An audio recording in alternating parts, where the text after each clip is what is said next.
Folks, good news. The Ranger started. And bad news.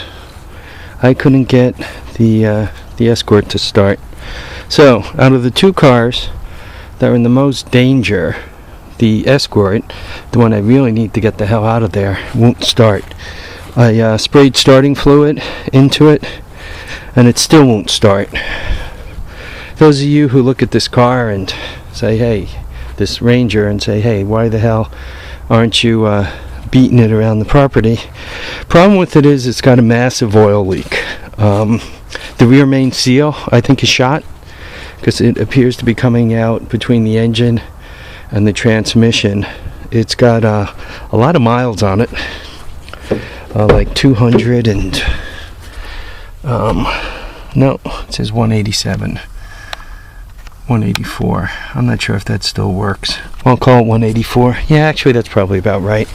So, to make this thing roadworthy, one needs to redo the interior, replace the windshield. The windshield's cracked, and get rid of that massive oil leak. And then you got a car with almost 200,000 miles. This is USA, so not in kilos, miles. Also need that front light right there. And to get it going, one needs to do that. Where did I get this thing? I bought this from what turned out to be a crackhead. Those lights are different than mine. I have a 96, and the lights are different. I bought it from who turned out to be a crackhead. Turns out I got it. It was a Craigslist deal. I wanted it delivered, so I made arrangements to get it delivered, and the person who delivered it was a police officer who had a towing business. So when he brought it over, he was like, do you realize, who you're involved with? And I'm like, oh, beautiful. Just what I need. Now I got a crackhead who knows where I live. But between the police officer that delivered it and everything else, knowing that the kid knew where I lived, I don't know, maybe those lights are the same. I'm just looking at the back of my Ranger. I had trouble getting this thing through inspection because of this. No, the lights are different. Yeah, they almost failed me because of that. But I don't think they have yellow on the bottom over there. So, anyway, I really kind of wanted to put the Ford in last, the Ford Ranger in last, and the Escort first. Maybe what I'm going to do is I'm going to hook up to the Escort and drag it out, and maybe it's time for me to stop fooling around with the Escort and get it ready to part it out. What I want, it came with a really good stereo. It was I think it was a $200 car. It came with a really good stereo. The wheels fit fit the bolt pattern for my Kias, and I had a load of Kias back then.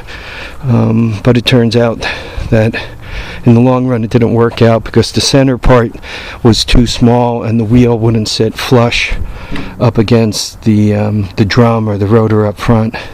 So it didn't completely work out in the long run anyway. Oh man, I'm still recovering from that cold. They put me on that Z-Pack, and they put me on prednisone. I think the prednisone is what makes it so that I can breathe.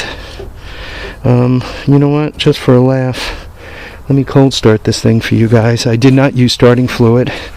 I just turned the key, and she fired up. All right. Let's see if it does me the same favor. The ignition lock is broken out. Come on.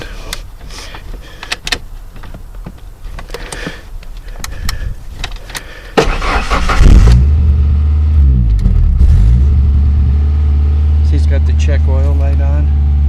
I should probably throw some used oil in there. But here it is. This is what it sounds like. Doesn't sound too bad.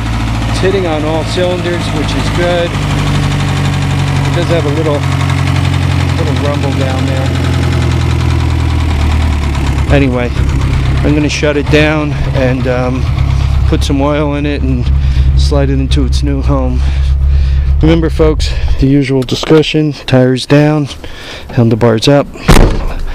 Track down, handlebars up. Live, love, and have yourselves a great time. We'll catch you on the next episode. I've wasted another 5 minutes of your lives. Thanks.